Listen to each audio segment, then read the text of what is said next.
Gary, are you queued up? We're live and streaming. Can you have Jim Diamond on? He's good to go? Yeah. All right, excellent. Good evening, everybody. At this time, I'd like to call to order this September 20th, 2022 meeting to order. Would you please rise with me for the Pledge of Allegiance and moment of silence? I pledge allegiance to the flag of the United States of America and to the republic for which it stands, one nation, under God, indivisible, with liberty and justice for all.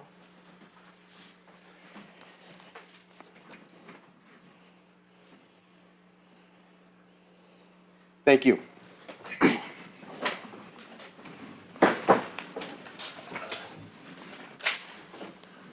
Madam Secretary, would you please call the roll? Mr. Kuskevich? Present. Ms. Miller? Here. Ms. Willenbecker? Here. Mr. Reddinger? Here. And Ms. Lloyd and Mr. Spites are not here. At this time, I'd like to report on the executive sessions. We discussed matters of litigation, personnel, and real estate. That would be the executive session we just had in the following one.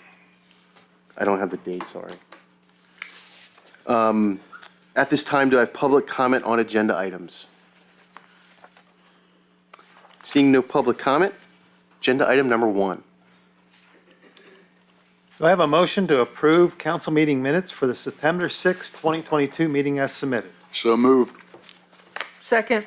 Moved by Councilor Kluskevich, second by Vice President Willenbecker. Any questions or comments? All in favor? Aye. Aye. Opposed? Motion carries. Agenda item number 2. Do I have a motion to approve the payment of bills as shown on the accounts payable list dated September 15, 2022 for the period of September 2nd, 2022 through September 15th of 2022, and to ratify approval of those bills already paid to authorize the appropriate officials to take required actions to make those payments? So moved. Second. Moved by Councilor Kluskevich, second by Councilor Miller. Any questions or comments on the bills? All in favor? Aye. Aye. Opposed? Motion carries. Agenda item number 3. Do I have a motion to approve the Seven Sorrows School Fun Run special event request, which includes closing Ray Street from the corner of Conawaga and Race to the corner of Race and Eastwater, and from the corner of Race and Eastwater to the school entrance on October 5th of 2022, with a rain date of October 14th, 2022, from 10:30 a.m. to 12:30 p.m. So moved. Second. Moved by Councilor Kluskevich, second by Councilor Miller. Any questions or comments on Seven Stars event? All in favor? Oh, Aye. sorry. Oh, good. Go ahead. Public Safety Director Wright, I see that they are willing to pay for police coverage. Is that something that you're prepared to do? This is the first time. I Right. saw that. Yeah. So it looked like they wanted it for a couple hours only, and the date. I can review that and see if they need to pay for it. I mean, Okay. I should be able to provide some coverage for them. I don't know how many officers they're requesting, does it say? Yeah, it's not clear, but just to note that they are willing to pay for the coverage. I'll reach out to them and see Thank you. I have a motion second on the floor. All in favor? Aye. Aye. Opposed? Motion carries. Agenda item number 4. Do I have a motion to approve the Middletown Fire Department's request to close Adelia Street from 5:30 to 8:30 p.m. from Cattell Street to Emall with no parking signs on October 11th of 2022, which will be for the fire department's open house on Fire Prevention Week? So moved. Second. Moved by Councilor Kluskevich, second by Councilor Miller. Any questions or comments? All in favor? I'm sorry. I'm a little, Public Safety Director Wright, it's in this email. Have you seen it? The one where he invited us to attend to it, Yes, so just, okay. we'll definitely make an appearance. Excellent. right, That sounds thank you. great. That sounds great. All in favor? Aye. Aye. Opposed? Motion carries. Agenda item number 5. That's change order number 1 for the North Union Street, Emall Street paving project. Do I have a motion to approve change order number 1, providing a 3-week extension to the North Union and Emo Street paving project? So moved. Second. Moved by Counselor Kluskevich, second by Counselor Miller. Any questions or comments? All in favor? Aye. Aye. Opposed?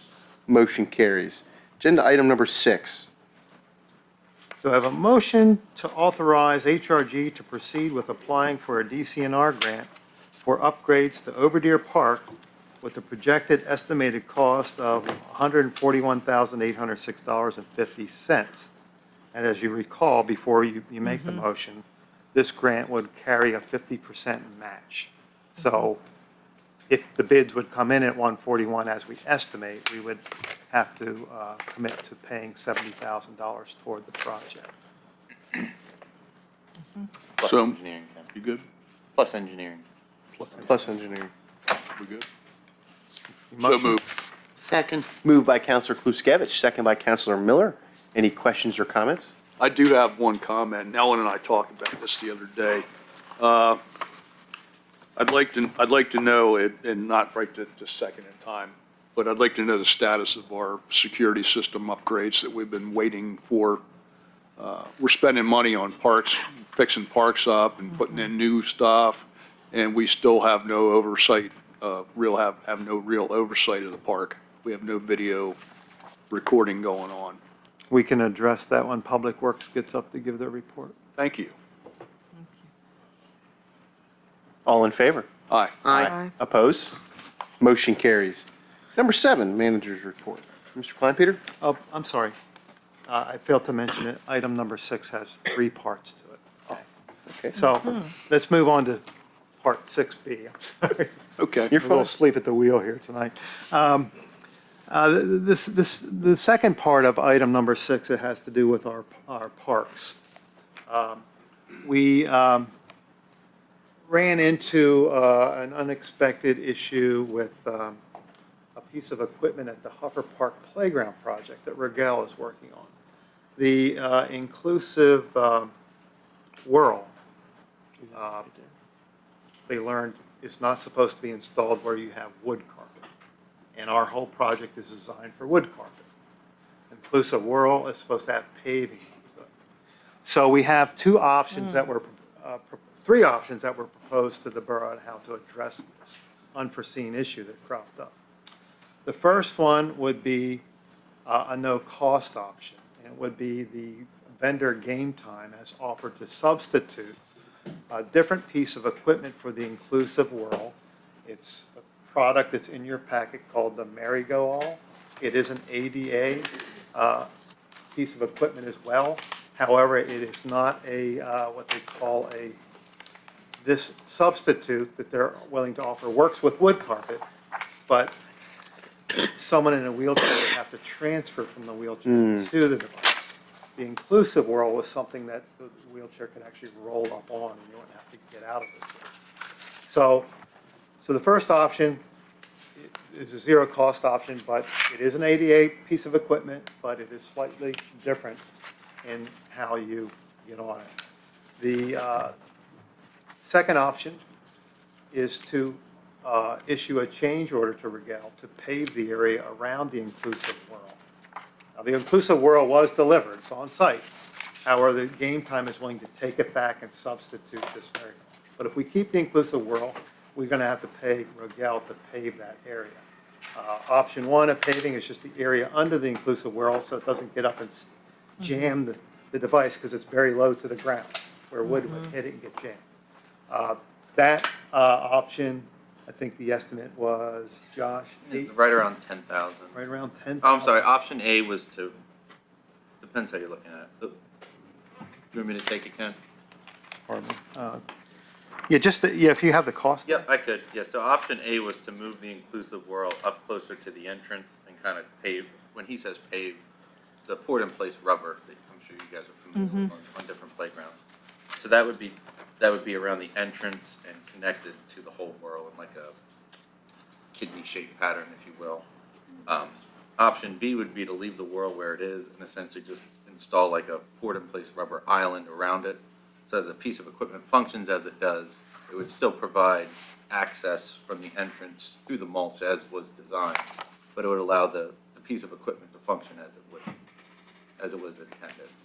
So I think the issue is that the piece of equipment sits so flush that if you have mulch carpet there, it's eventually going to fall in. And as Ken said, number one, getting the equipment, and number two, it creates a hazard with feet and fingers getting in So there. there, The pour-in-place rubber allows it to sit completely flush. so staying in place, we're talking about concrete.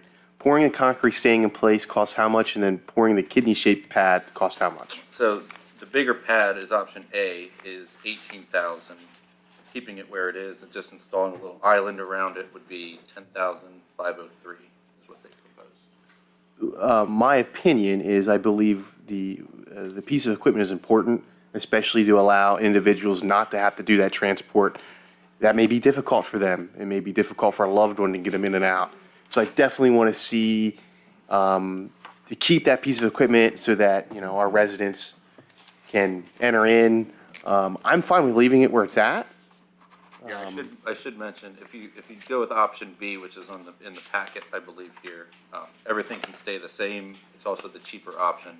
Option A, they can move the whirl closer to the entrance. You just have to shift the location of where the clock is. So, I would be in favor of keeping it where it is and pouring the pad necessary to accommodate the not only the piece of equipment but also the individuals using it. That would be my 2 cents. Are we looking for a motion or? And So these we- drawings are in your packet if you want to take a look at them. So Josh, Yep. we have an ADA piece of equipment, and a wheelchair would have to move over the wood carpet. yeah, to so get to it. the wood carpet is considered an ADA compliant surface. You're thinking about navigating through. Mhm. But if it's ADA compliant. And I also, I mean, this is just me, but I feel it's important for that individual to feel like they're not just stuck on a corner, that they're, you know, in the mix, you know? Yeah, that was one thing that MRC had proposed, that we could put it in a different area along the walkway or something. I didn't really think that was a great option. I think it definitely should stay in the playground with the other equipment. So. That would be my vote. Yeah. And if somebody sounds wants right. to make a motion for that, I would support it. That would be a 10,800, what, 10.8? 10.5. 10.5 change order to keep that piece of equipment and in its current location. All right, well, I'll make a motion that we adopt option B and have the component left where it's at for $10,503. Second. I have a motion by Councilor Kluskevich, a second by Vice President Willenbecker. Any questions or comments?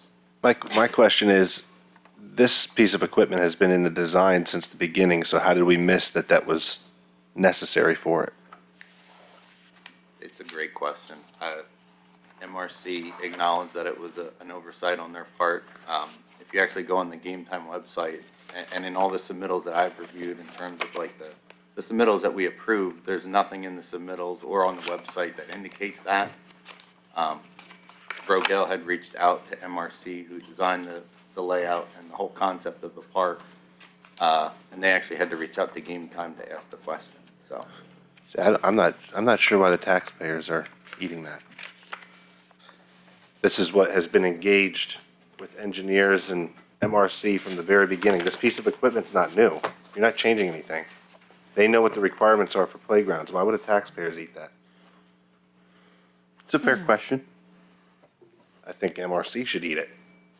It's their job to figure out what the park needs in order to make that function properly. Seems very commonsensical that the wood carpet wouldn't work with it being so close to the ground. I'm not disputing that. I'm disputing why would the taxpayers pay for your mistake? So maybe that should be answered before you spend $10,000, because once you spend it, they're not giving it to you. It's a fair point. It is.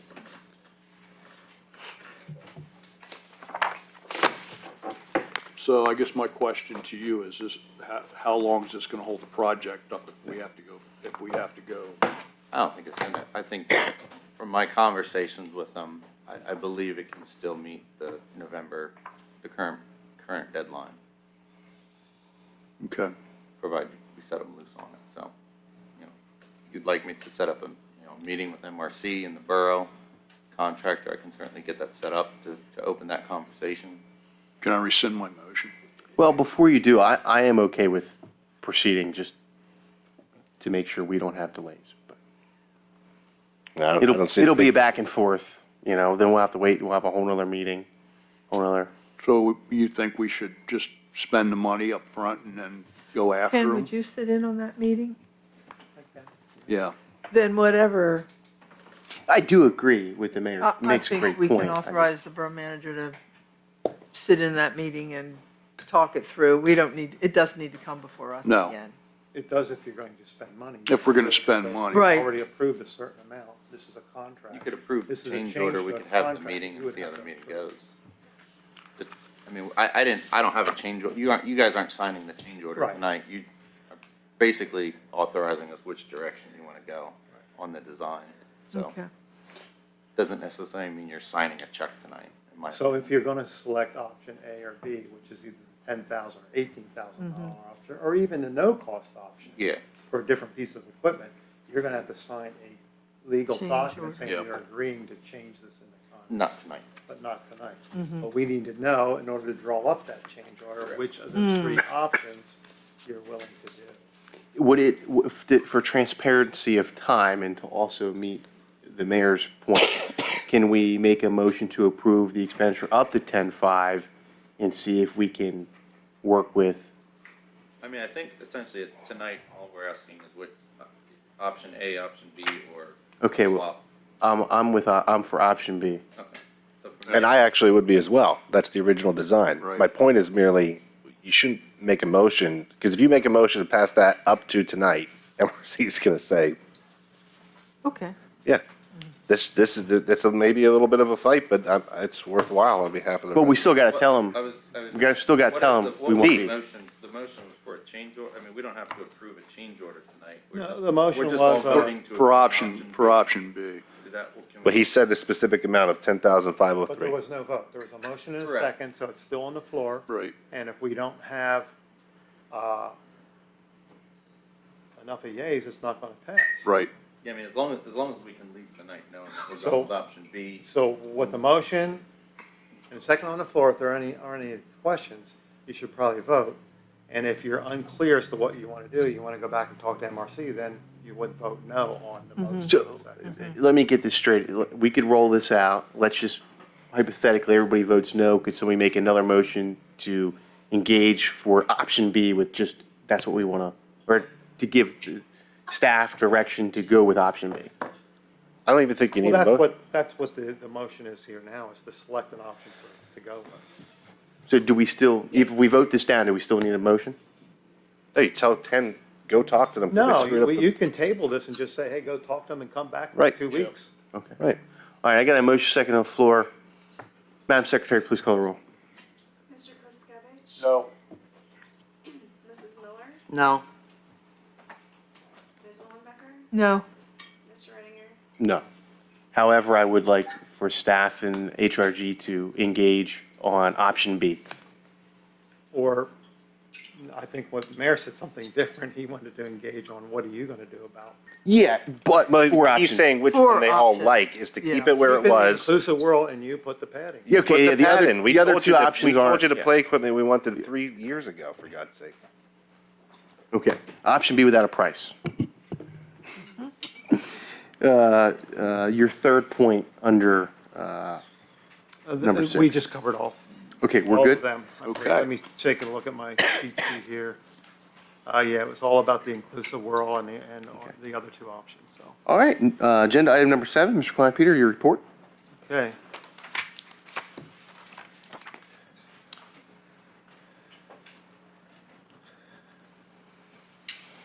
All right, let's jump to item number 5 on my report, which is, I like that. last meeting, you had a discussion about a possible sign at the park. Do we want to engage in any more discussion about that, or not at this time?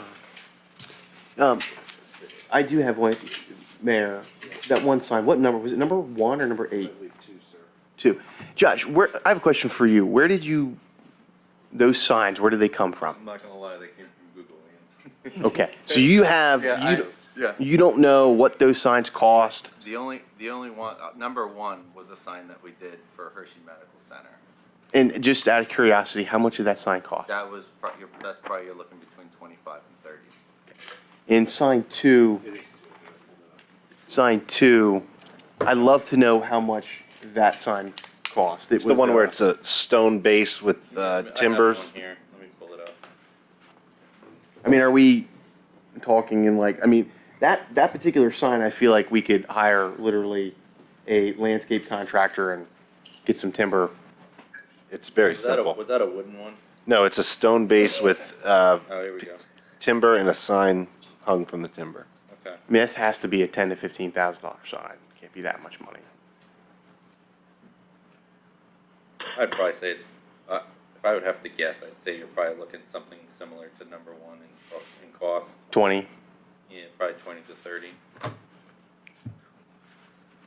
So that's an item that would require public bidding. So, so I don't know if everyone else is looking at it. So in speaking with our landscape architects, essentially the way the design would go on something like this, the sign manufacturer only does that small portion in the middle of it. So that's the part that they procure. The rest of it is, How much do you think that part would be, just that part? I honestly have no idea about that. That's the only Because part that's big. that's the only part, I think we could actually do that in-house. That stonework? The rest of it, That's stonework and that timber? You know, I am going to say that Mr. Wilsbach. with only so much public work time looking at finishing Oak Hills and approaching leafing time, here's a big question. When would you expect to see the sign installed? I don't even know what everybody's thoughts are at the moment. Because, I mean, that's kind of, I mean, cost aside, that was kind of our biggest struggle in coming up with these ideas is, you know, if you're looking to have it done along with the park, I just don't think it's going to happen, unfortunately. I mean, the lead time, from what I was told, the lead time on a sign like that could be a couple weeks, it could be 4 to 6 months. So that's kind of, they're highly variable. Just as an example, the sign behind Borough Hall here was 10 or 12 weeks lead time for just that sign. Wooden one. Carved, foam one, yeah. And that's the type of sign that's going out of Oak Hills, but on a short nose.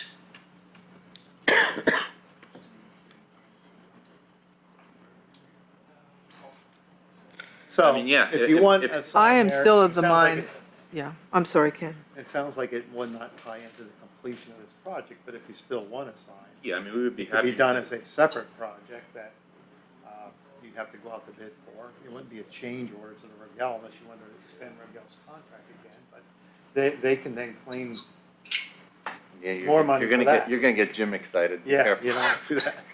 So,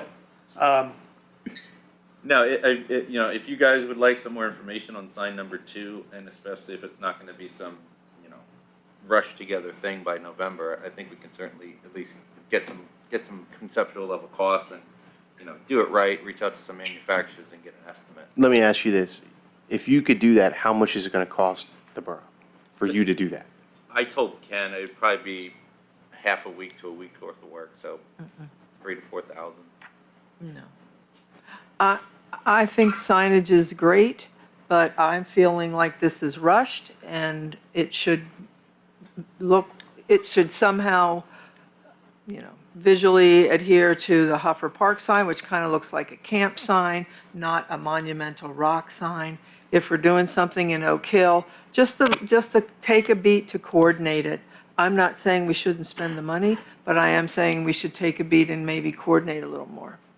So you're, Especially if it's not going to meet the November deadline. so you want a different style of sign? No, I'm saying some coordination among, you said there's an Oak Hill Park sign, Greg, yeah, he's doing a wooden one similar to, Correct, we're. And the one- Similar to the one that is down South Borough. at,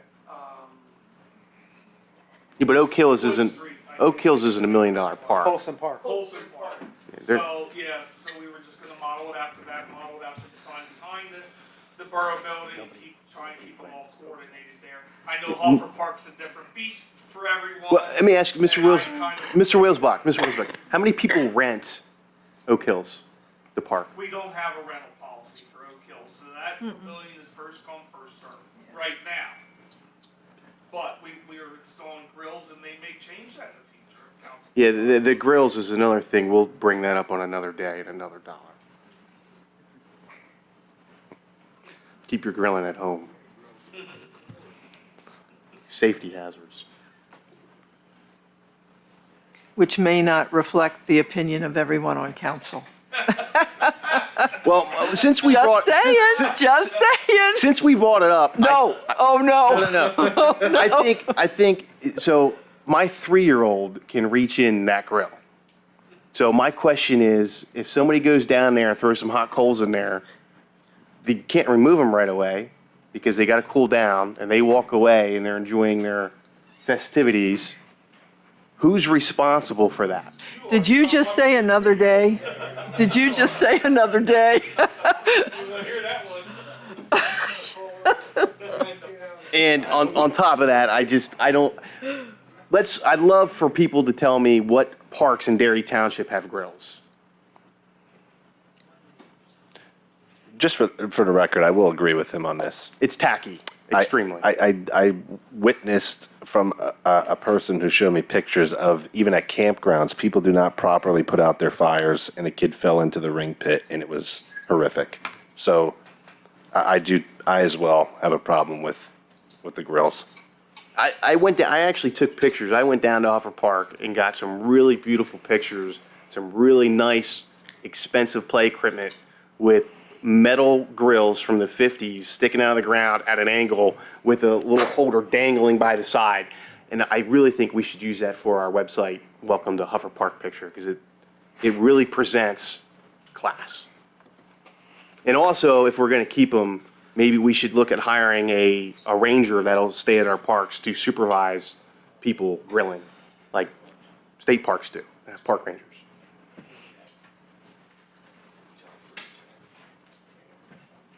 That's my 2 cents. I think they're horrible. Okay, comments on parks. This is a segue to, we have Did we make a, a decision? So are we doing anything for the sign? I'm sorry. it sounds like at this point we're not. Nobody wants to spend money on it. No. But a segue as far as parks, council got an email, you're all invited to the open house at the Middletown Fire Department. Does anybody recall what date that is? On their phone, I can't find it. It's in October, right? 11? The 11th. So that'd be a good 5 place to make o'clock. comments, even like parks shouldn't have grills, you know? Or any With the other thing fire that you have department. that's a concern. Yeah. That's what we're looking for. You're On the- talking, Ken, excuse me, I think what Fudge is talking about is the fire department's open house. You're talking about the park public meeting, right? I'm talking about public October meeting is gonna be 6th. held at the fire hall. October 6th. So October that's a 6th. different meeting, yeah. Thank you, Grace. Thank you. Yeah, the public's invited. It's on our social media page. I just want to take this opportunity to mention it again to get it out there. We're looking for as many people as possible. Okay, moving on to item number 6 on my report. Woodland Hills is requesting a letter of credit reduction for phases 4, 5, and 7, which are being reviewed by an engineer. I'd like to put this on our agenda for our next meeting for approval contingent upon engineers' support of the reduction. I sent it to Grace yesterday. Okay, so it's already in the works. So we'll have that on the agenda if no one objects. Okay. Item number 7 is also Woodland Hills. They're requesting approval for construction modification in Phase 6B, 8, 9, and 10B in order to obtain the required 4 foot of cover over the pipeline for the roadways. HRG has noted the inability to adhere to the ordinance of the pipeline crossing at the Foxglove Drive intersection in Phase 6A and 10A. If council agrees with this request to deviate from the SALDO requirements, a formal plan would then be appropriate. Josh, do you have anything that you want to add? I know Josh is going to looking. just note the engineer and developer here as well if you have any questions. But yeah, essentially, during the original design, I'm sorry, is it Buck? It's not Buckeye, is it? Enterprise. I'll let Bill speak on it. Okay. Good evening, I'm Bill Swarnick with David Miller Associates, and Tom Kyle is here representing the applicant. During the initial design for the project, the Enterprise pipeline required 3 foot of cover between the top of their pipe and the surface of our roadways, and that's how the design proceeded. You've approved it as a preliminary plan, and they approved it as it was initially presented. However, since that time, they've changed their criteria to now require 4 foot of separation or clearance between the surface of the finished road and the top of the pipe. We are accommodating that in another section in the same phase of the project, but along Magnolia Drive, I believe, there's a section that the road is already constructed as part of phase 6A and 10A, which places a limitation on our ability to elevate the road to allow for that cover over the pipeline. So what we're proposing to do, and we've sent this conceptually to the gas company, is we're going to increase slightly the elevation of the road, which increases the slope for the section from where it's constructed to where this pipeline is. So there'll be a need to go slightly above the 10% maximum criteria within your ordinance.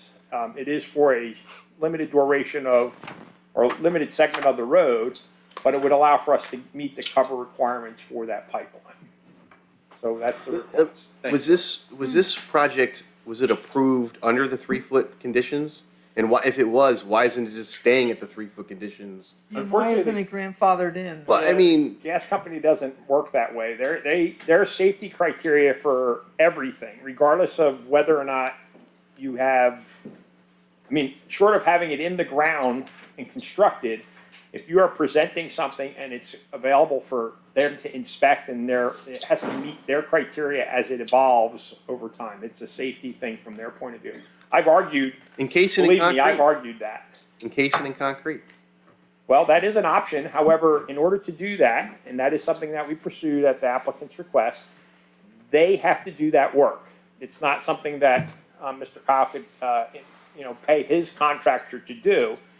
And the price to do that, they do it for the entire width of the right-of-way. Now, if I could show you this on the plan, I'll just exaggerate it a little bit. This is the gas pipeline. The road surface, it only is at this short cover for a portion of it, because the slope of the existing ground and the pipeline allows for it to have a greater cover over one half of the road. This encasement that you've mentioned, or the protective slab, would have to go the entire width of that right-of-way, from right-of-way line to right-of-way line, and it's around $150,000 per crossing. It's a very expensive. It's a lot of concrete. Well, Sounds like a lot of concrete.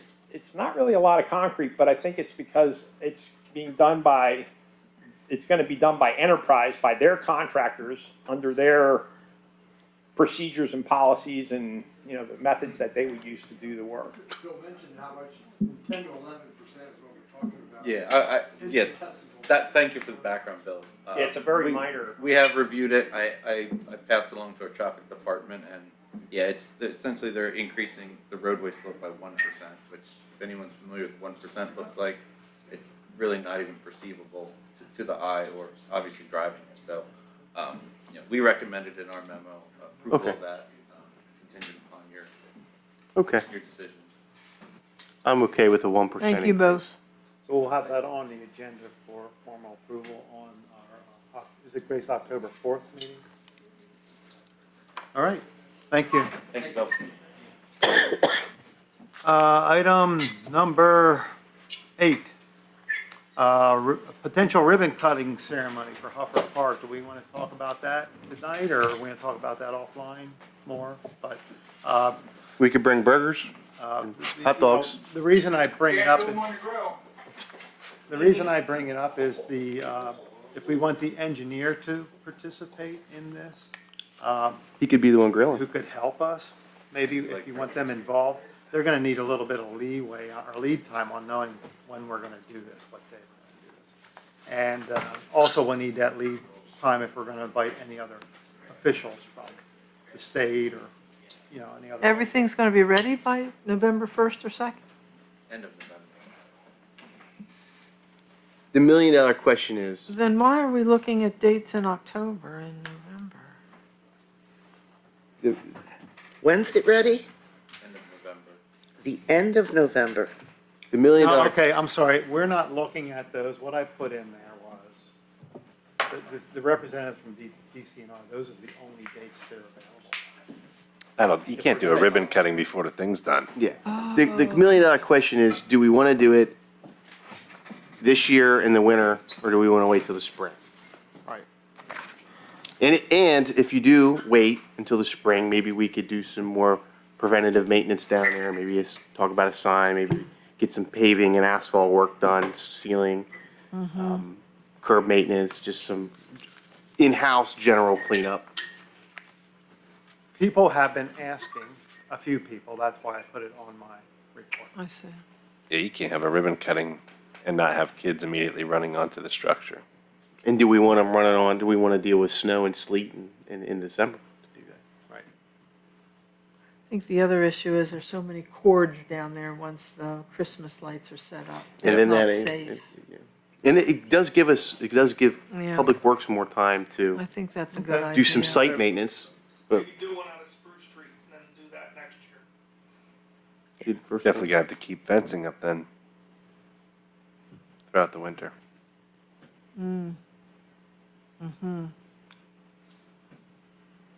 Well, we can sleep on this a little Yeah, bit. okay. I think we should sleep on it. Yeah, number 9 is what I just mentioned a little bit prematurely a while ago about the October 6th date at 6 PM is the public meeting about the parks. School's having a homecoming parade on October 15th. Parade will start at Huffer Park at 11:30 a.m. and it will be running its regular route. They only ask, like they do every year, that just a police officer would lead that parade during that time, and over the same route they do every year. If you don't have any objection, I'll put that on the October 4th meeting. Is there any for- reason we can't do it like we did number 1? Act on it this meeting? It's not on the agenda. And unfortunately, we didn't get the request from the school district until the Okay. agendas were out. Okay. This has been something that we've wrestled with for some time since the rules have changed with agendas and the Sunshine Act. A lot of our other agencies, sometimes they're requesting these things very late in the time, and it causes a problem, so. Item number 11, the Moose is holding its Halloween parade on October 22nd at 7 PM with a rain date of October 24th. And they will be having events at the Moose afterwards or before, I don't know which. But anyway, they're looking to get their approval for the parade set up as they normally do, the same route.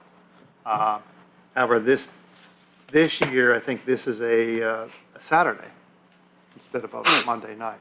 October 22nd is a Saturday. So without, if you don't have any concerns, well, we'll put that on the agenda for your approval on October 4th. Dan, have you been contacted by anyone from the Moose? I have not. Okay, I'll get with you. I'd like you to get in touch with them right away about. They usually have a meeting with Ken, myself. This year, they're late in the game. Yeah, but they're late, and I want to talk about staffing. We actually had to ask them for the special event request because we had it on our calendars this year around this time, so. Is this somewhat different now? It used to be Kiwanis. Is it Chris? Right. This is their Who second. Who did you receive the Moose request? did it Second last year. year. You're right. The Chris Moose- Hughes? Pardon me? Chris Hughes is who submitted it? Yes, he's the one we called. Yeah, he did that. Dan, we'll touch base tomorrow. Number 12?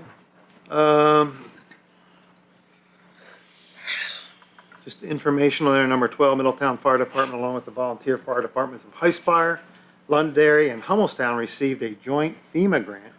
The grant will cover the cost of 15 to 20 new self-contained breathing apparatus for the municipalities. So kudos to the Middletown Fire Department and Chief Whitebread and his his folks for proactively seeking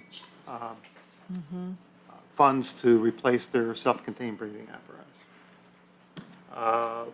Fish and Boat Commission is looking to temporarily close the boat landing from September 19th to October 5th in order to pave the parking lot. And we posted on our website, I believe, or our social media page, and the Fish and Boat Commission is also going to post signs down at the parking lot in advance. I'd like to thank Representative Mahaffey for helping with that project. Yes. I believe he made a few phone calls on our behalf, so we appreciate his efforts on that. Number 14, I think, is a duplicate of number 9, but Yeah, I'm sorry, that is a duplicate. So,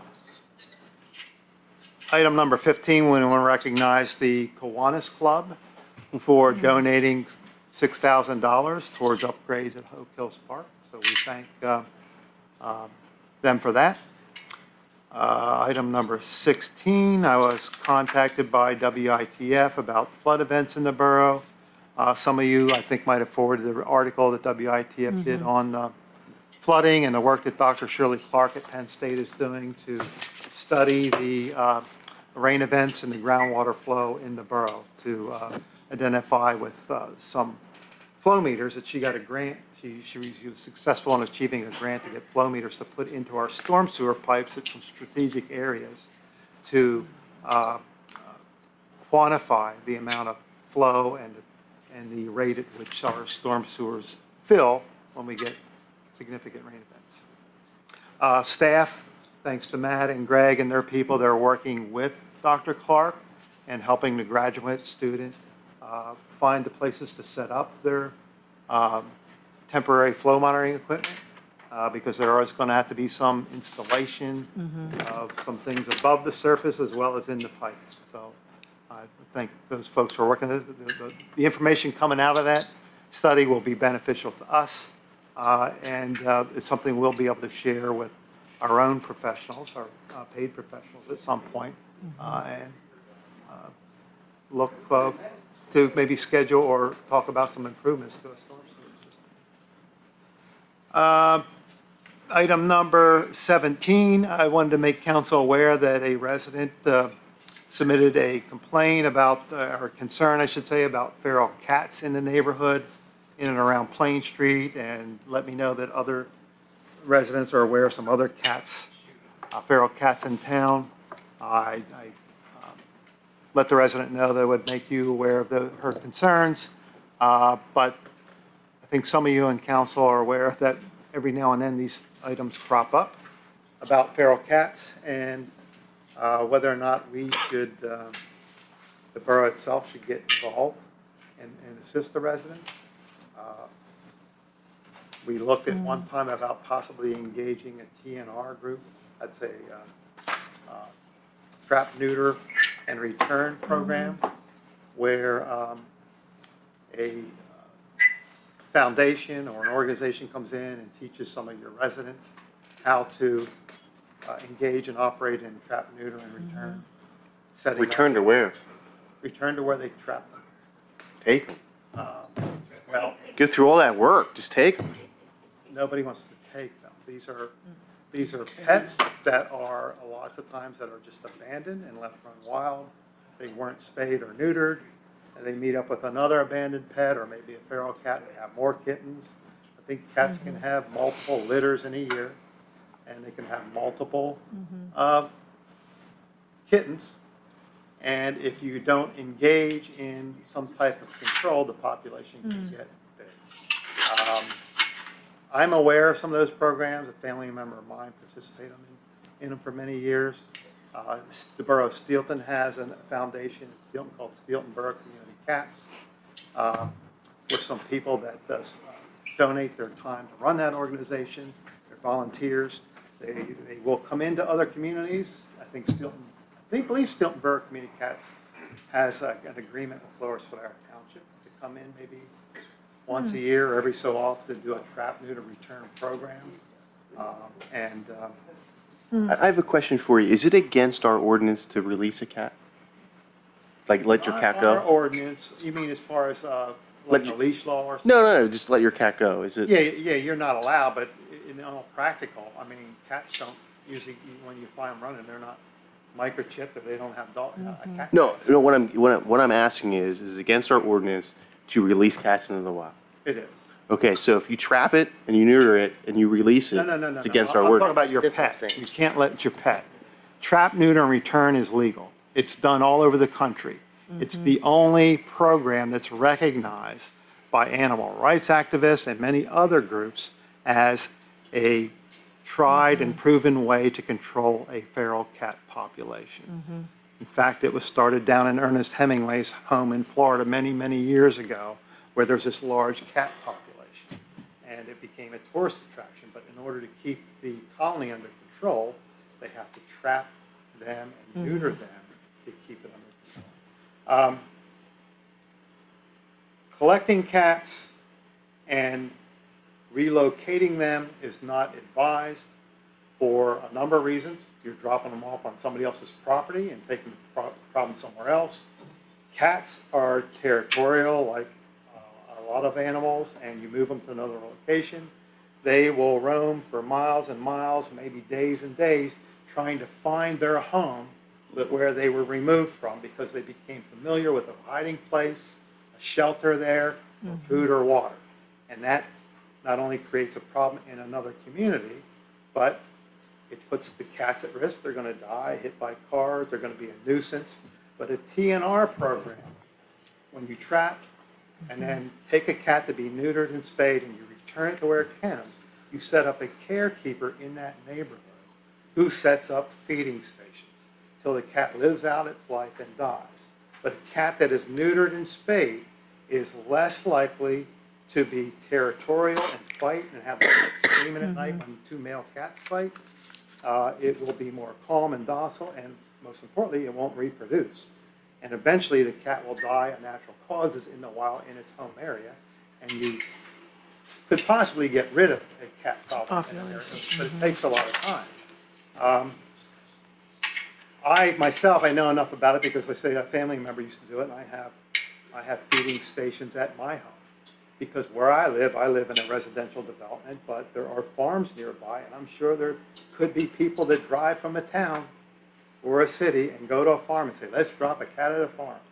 Because there is plenty of room to roam, maybe they'll find feed there, maybe they'll find water, but really that cat that gets dropped off, guess where it goes? There isn't feed and always adequate shelter at a farm.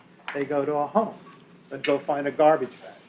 They'll lay on top of a car that's warm to get warm in the winter, or they'll get up in your engine compartment in the winter. All things that people don't want. But if you have a TNR program and you have people who are willing to be carekeepers afterwards and put shelters out, the cats will stay in those shelters and live their life. So that's the concept. And if you continue to get complaints, I know there's not a lot of cat lovers in the world. Not everybody likes cats, but everybody has to deal with this problem somewhere. And you will find sometimes in communities that have a college, you might have a bigger problem because when some students go home for summer break, they leave their pets behind. I witnessed this over at the village of Pineford already, where there were feeding stations some years ago. College students dropping them off in April. What are you doing? They were abandoning their pet because there was a feeding station there and people. So anyway, enough of cats, but I promised I'd get the message to you. You heard it. There'll be parts of it in the minutes. If you ever decide you get more complaints, you want to do something about it, that's where you would start to look. What I'm understanding you saying is that the success of a program like that is the involvement of people from the community. That's right. So if this resident was interested, he or she said there were others in the neighborhood, I mean, if they want to coordinate or be willing to be the coordinators, you know, maybe that would make it more interesting for us, but. Well, let me say one thing. Sometimes a lot of these complaints come from people who aren't cat friendly, but they don't want them in their neighborhood, so they're not going to be willing to be coordinators, okay? Well, you can see from our point, it's like, okay, we like the program, but someone has to do it. You might find some people to do it, but they're not going to pay for it. Because to neuter and spay a cat, it costs money. So you might find volunteers to do the trapping and transport to a neuter and spay facility, but they're not going to pay for it. And this is what Royalton, I believe Royalton did the other year, is they set aside money in their budget.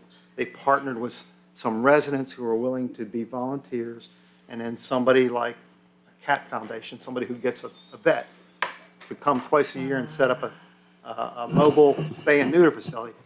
They paid the neutering fee. And you get vouchers from PetSmart, people like that, and it might be like 20 bucks a cat. I don't know what they are now, but that was where the government could help if they wanted to help in that regard, was maybe budget money toward the neutering costs instead of having the residents do it. You all out ready? You got enough information now to get rolling? Any other questions? Ken, just since you're on your report, the one thing I just wanted to pass along is I have an email here from one resident, and I was told verbally by a different resident. And Jenny, I'm not sure if you and I talked about it, but there's been a couple of complaints about the Amtrak station in terms of the amount of spider webs and bugs all over the windows and spiders dropping on people, because it's horrific how many there are. So I guess on behalf of the borough, if you could maybe pass along to our Amtrak contact that we're getting complaints about it. Yeah, they need to get a cleaning service into that building. They on do. a weekly basis, because it is. Matt has met with the guy from Rabbit. I think he's responsible for the building and grounds over there. Is that true? Jason had met with them. I have worked with their representative, their maintenance representative on a few different things. But I believe Jason had met with them in person on the high grass issue. Okay. So Jason has a contact. He can send an email, let them know about what was discussed and see if they can do something. Thanks. All right, I'll yield to, Agenda item number 8. Oh. that was, I thought it was.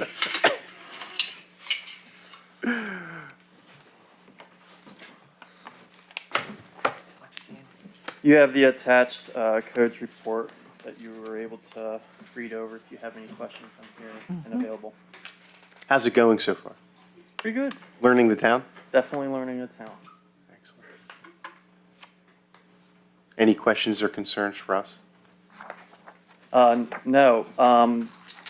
Speaking of which, if you look at the last part here, the landlord-tenant report form. Yeah. One of the things that I want to try to do is find a way to enforce that. And I was toying with the idea of maybe having on the utility bill, remember to complete a landlord-tenant report form as one tenant goes to the next. And since we get new information from that, that might be one of the ways we can make contact with that and enforce that a little better. I would say the utility bill.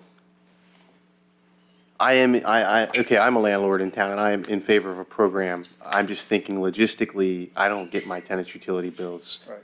and it's never going to make it to me. Right. So if we're putting that information on that, the chances of me seeing it is going to be slim to none. Right. So, For those that don't live in the borough, landlords that don't live in the borough. well, I live in the borough, but my tenants pay their own electric. Right. In my but you would- my scenario. But in your utility bill, you would get, everyone gets it just to kind of be a reminder. It's kind of common. we could put it on our utility bill. It's a blast to everybody It's who a gets blanket a to utility everybody. bill, an electric bill, and we could put it It's on not social targeted. media. Okay, but what you're saying is if a landlord is out of state or in a different And town, they wouldn't. they won't necessarily get it. So it kind of limits that, but it's a start somewhere. I'm not saying I'm in favor of this, but how Harrisburg City does it is they have like a business privilege license, and that gets the city, the landlord's direct information, and then they can send them mail and correspondences on a yearly basis with that fee. So, like, they have a business privilege license, you want to be a landlord in the city, you pay $50 a year. It's like a mercantile license. Right. And then at that time that they're mailing you that, they're also sending you other correspondences such as landlord-tenant information, blah, blah, blah. I don't know if we have the infrastructure internally to be doing all of that, but that is an efficient way to get That way, you know, because like, I don't live in the city, so if they sent it to, I would never get it. Right. And then I wouldn't be in compliant, and then landlord A is doing it, and landlord B is not doing it, and Right. Right. So, yeah, we'd have to design a ordinance to provide that opportunity for us to be able to enforce that. I'm saying I'm in favor of something, and I want to make sure we have staff to be able Right. to accommodate whatever that something is. Right. I don't know if the utility is the right way. Right. It's my 2 cents, but. It has come up before, everyone agrees it's a good idea, just can't figure out how to Oh. have the staff power to do it. I think that was what we talked about before, was just Yeah. putting that infrastructure together takes Yeah. staffing. Right. And we do have a high presence of landlords in town. Mhm. Yes. Mhm. Make sure it's passed out every time somebody changes the electric bill. The problem is, Mm. Scott, is that we've done it before. We did a blast to everybody. We did, I think Grace, you headed that up, and we got letters to every landlord that we knew about from our utility bills, but the return rate of people filling them out and getting back is what, maybe 10%? Well, but I mean, again, we at least give them the form when they say Ian buys the property in town, hey, here, this, because he. Well, how do they know I'm buying it as a? Well, we can question. Well, They when can be questioned. when a new landlord buys, we're gonna know who it is just by them That's- coming in and signing up for changing services and ownership. But, I think our landlord-tenant ordinance says that the landlords are supposed to let us know when their tenants change. Right. That can happen all year long on May, June, July, Right. and landlords most of them don't track that, or don't remember that, hey, I'm gonna let Mm-hmm. Well, the borough know that I have new tenants. Well, even that, my question for that is, that has to be a logistical nightmare for us, the borough. I mean, to be constantly keeping up with, Just need someone paying that'd be like attention to it very all the time. overwhelming. I'm just trying to think of like, that's a lot. I mean, we have schools, it's a lot of It is a lot. heads Maybe turning. we just have to revisit that whole ordinance with.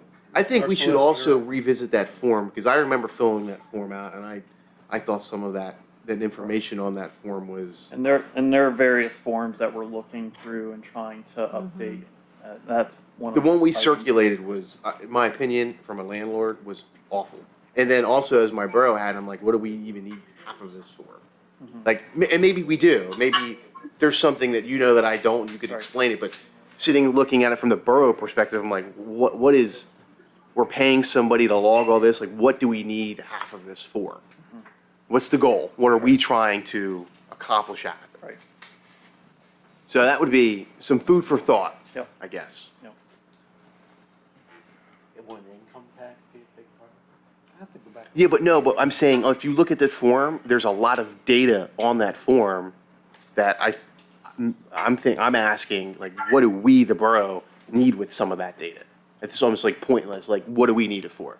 There may be some of that data we need, information gathering, but some of it was just like, what are we doing? What is like, Grace really analyzing this and logging this somewhere, or is, like, what are we, or is it just going into a folder somewhere?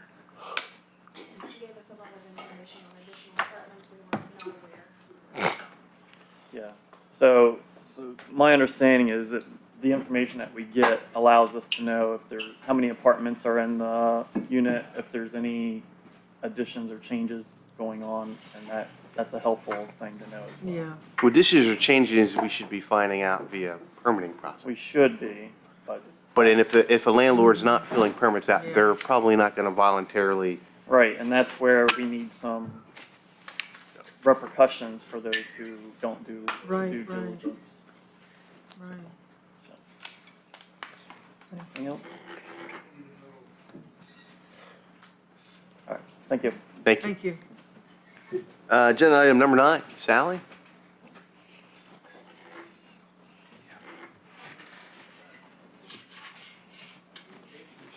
Hi, everyone. Hey. I just have some few items just with new information. The what first is it? thing, when COVID Oh, hit, yeah. we actually began to take payments over the phone via credit card. we are going to stop that process at the end of October. First of all, with our credit card system, we're supposed to have the card physically at the location, and we don't if it's over the phone. But second, it backlogs us. We have people walking in, and we get a lot of calls, especially on due dates. And so it's hard to juggle the phone, credit cards, people coming in. So we never did it before COVID. And they have 5 other ways to make payments. So we're going to. Can they make it online Yep, via credit card? We Yeah. can still accept it online via credit card, and in person via credit card. just not calling it over the Just phone. not over the phone. Okay, so we are still accepting methods of, Oh, yeah. credit card method of. They can drop off payment in person via credit card or check or money order. They can drop a money order or check in the Dropbox. They can pay online with a credit card. They can have an automatic draft. And they can show up in person with a credit card. So, I mean, I think from a business point of view, we should do as much advertising and pushing for people to go online. yes. Because it's less taxing on us, our staff, less people waiting in line, it's just easier, I think. Mhm. So we should try to get messaging out there. Maybe that's something we put on electric bills. Please visit. We did. We have that on there. No. I'll jump to, Or even put a QR code on our bills that takes you right to the website, right to something that gets messaging out there, that like, this is the preferred method. okay, so I'll jump to the Tyler upgrade, which is on my last page. We did went live on September 8th with the new Tyler program in Open Edge. It was bumpy, but we've got the majority of it clean. We do have a lot of people paying online. We've already got over 100 people signed up for email bills, and that continues to grow. So that part of it has been very successful. Okay. Sounds like you answered my question. The other item is, I just wanted to let you know that we received our second 50% of our ARPA funds in September. That was received, I believe, on 9/9. And it also included that portion from the county that I had made you aware of, about $1,500.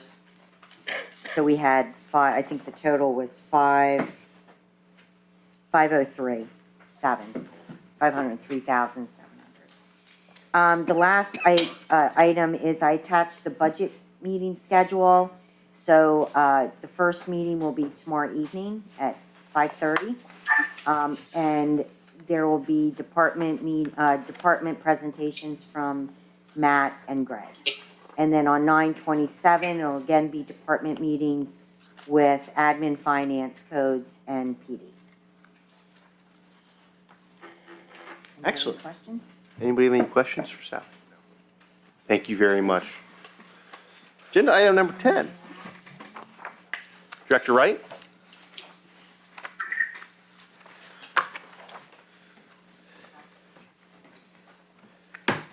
Good evening. Hello. I'll make it quick.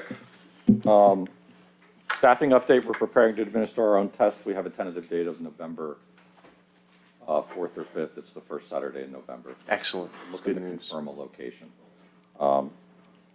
So we'll get that rolling, and we'll get that advertised soon. Did you say you were looking for a location? We are, yeah. Can we use the MCSO? We need a track. Oh. Because we do a specific length of a run as part of the physical agility testing. So, the safest place to do the Memorial run. Field? The safest place to do the run high school. is on a track itself. So, no cars, no congestion. So we've put the official request in to use a school facility. We haven't received notification back, but it'd be nice to have it right here. Again, the problem is where do I safely do a 1.5 mile run without controls in place to keep people safe when they're on the run? So Dan, when did you submit that to the school district? we did that yesterday. Please keep us in the loop. Yeah, let me know what the response is. They might be voting on that tonight.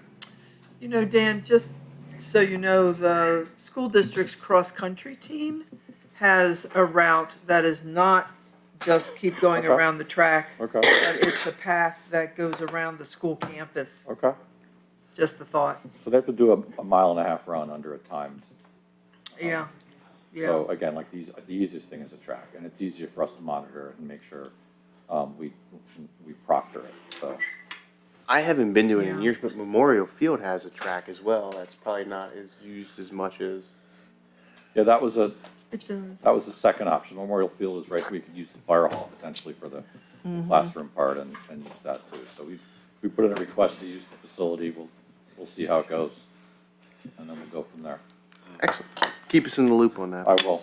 I'm getting prepared to roll out Lexipol. I think we're voting on that the next term, or the next meeting. I just have this, I'm keeping this on the list for a while, the traffic complaints and evaluation of the Wharton Street area and the campus.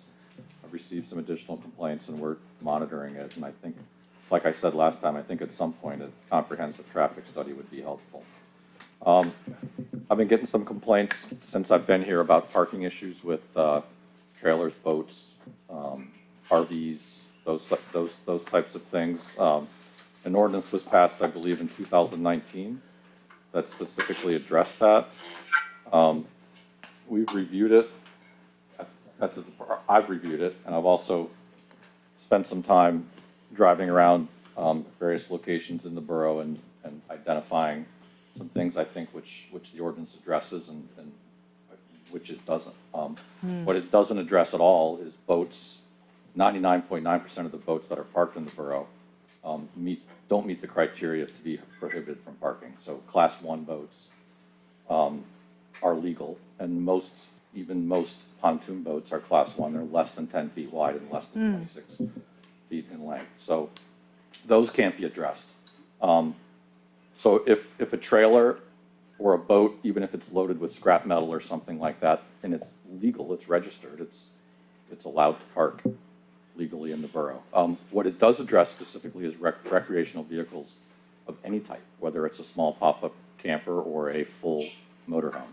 So all three classes of recreational vehicle are addressed in it specifically. So, and they're all over town. And I've gotten complaints from people who park theirs and pay to park theirs, so they're not in violation of the ordinance itself, and for us to enforce the specific section of the ordinance. So what we're going to do initially is identify the location of all these trailers, send them a nice letter with a copy of the ordinance that indicates this is a violation of our ordinance and you need to find another place to park your trailer. I would expect that may result in some people reaching out to several of you here, but I'm just giving you a heads up that we're doing it. I'm not going to start throwing tickets on cars or trailers just because they haven't been ticketed for the last 3 years. So it specifically talks about the 72-hour period for loading and unloading, cleaning your trailer, doing whatever it is that I don't own a trailer, so I don't know what that would be. But clearly there's ones with spider webs and that haven't moved forever. So, and again, I'm not sure I would want one parked in front of my house, sitting there all day. So I'm just giving you a heads up that we're gonna keep track of this. We're gonna keep a spreadsheet. We'll log when we send them, the notices, and we'll go from there. Yay, thank you. We'll go from there. But I do just one thing that's not addressed, that when I drive around is one of the biggest eyesores, there's trailers full of scrap and full of other issues that are with boats and bikes in the back of them and those types of issues. I'm not suggesting that we open this up and reevaluate it, but those are some of the complaints I've gotten that I can't help them with. Let's first try to nail down this first part of it before we broaden the scope to. But if a vehicle is not properly registered or doesn't have a current registration plate on it, we can throw an abandoned vehicle sticker on it and get rid of it that way. Or flat tires. I've noticed. Again, if it's not operational. Right. And usually the sticker and the certified letter gets people's attention. We towed a couple vehicles last week that were classified as abandoned, but normally we don't tow that many. Usually the sticker and the letter gets their attention. I did one in your neighborhood a couple weeks ago, and 3 days later the van was gone. So That's good. it usually takes care of the problem. Director Wright, excuse me, were you thinking that we should look at the ordinance again relative to the boat sizes? You know, it's a river town, and there's a lot of people that use their boats and park them Uh-huh. in the street. I don't know, you know, Right. if a boat is being used or, but there's some sitting around that I haven't moved all year, since I've been here. You know, what's the, I'm not sure I know the name of the road. Is it Fry Yep. Avenue along the trailer park? There's a bunch of trailers parked there that haven't moved all. And again, I'm not suggesting we address it, but I've gotten complaints. I've gone out and looked at it myself. I pull out the ordinance and it doesn't fit. Just because somebody complains doesn't mean we have to do something. Some of those trailers you're talking about are, in my opinion, not mobile. I mean, Right. they're sitting on rims. And if it's a Yeah. registered vehicle that's current and is operational, and that's the issue, if it's sitting on rims or is not able to be hooked up and towed, we could potentially classify it as abandoned, but it's a little bit of a gray area if it's registered. So,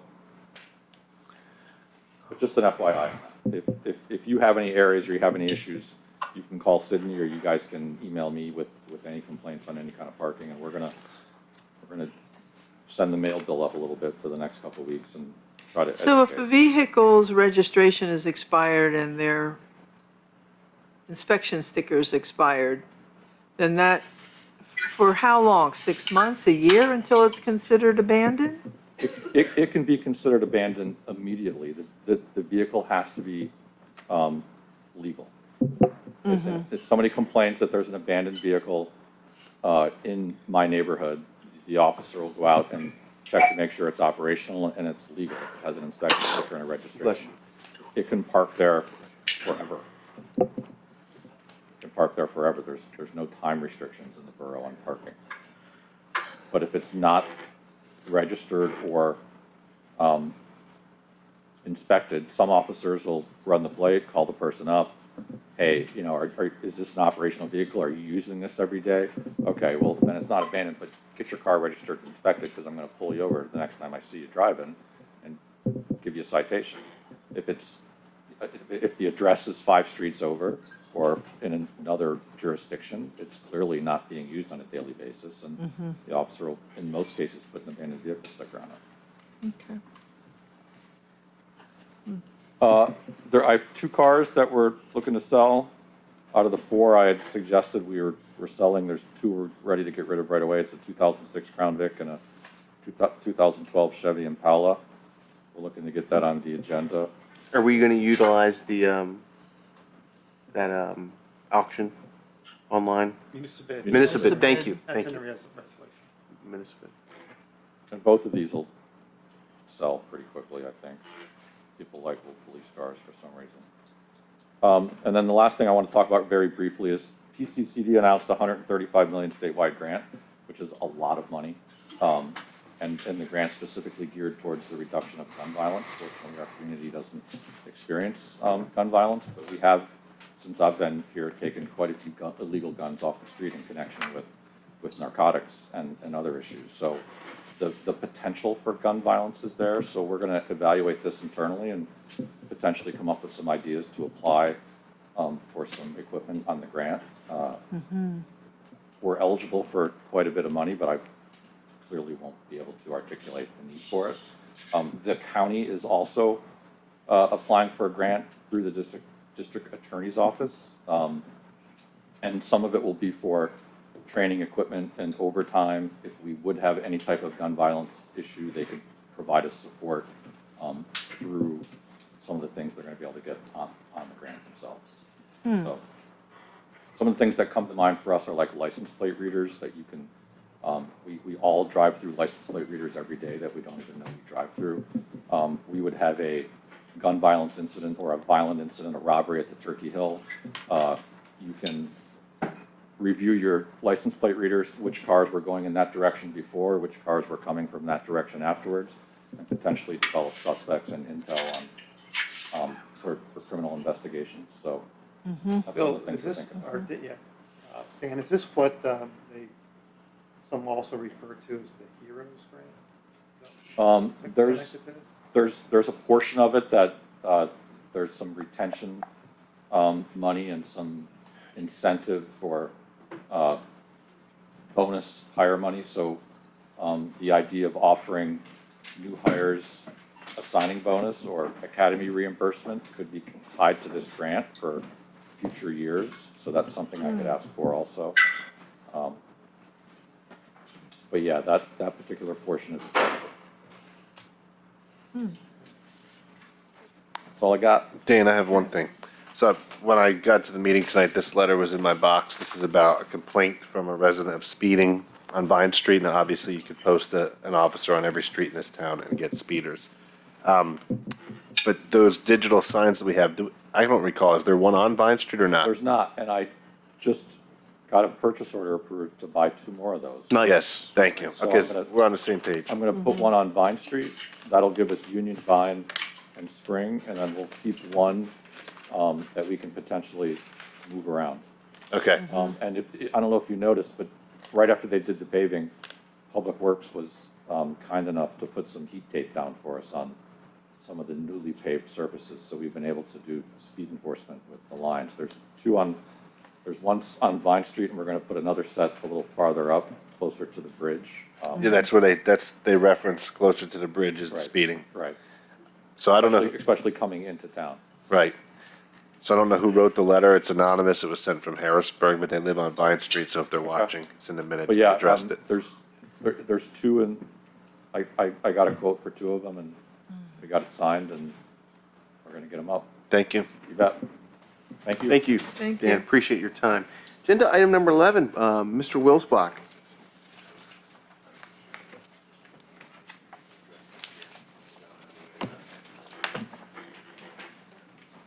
Thank you.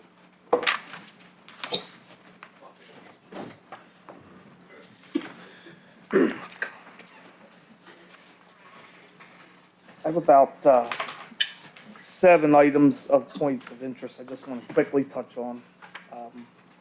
Number 1 is number 6 on my report.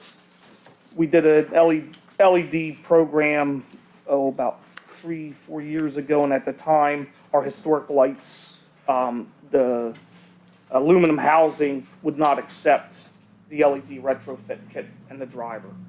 So the costs to do those would have been extensive because you would have to replace the whole aluminum finial and everything else. What about the corn on cob bulbs?